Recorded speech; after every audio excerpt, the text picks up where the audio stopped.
কয় কেজি হবে ভাই এক একটা? কতটুকু হবো? 3.5 কেজি। কেমায় বলো না ডুবে ডুবে তো বলো তো কোটা ফোনার হবো কয়টা একটু আনেন না দেখি। ওরে আল্লাহ, ওরে গজার, ওরে গজার,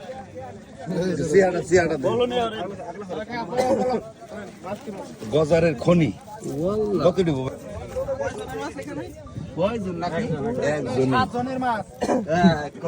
একজনের মাছ এতগুলো গজার পনেরোটা হবো।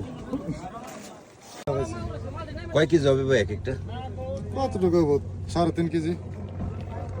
কিরকম বিক্রি হবে? বিক্রি হবে 1500, 1600, 2000। মাশাআল্লাহ। ভাই ওটা কত নেবেন? ওই গামছা মোট কয়টা পাইছেন? এটা 1800। কম কিছু কমাই টমাই দিয়ে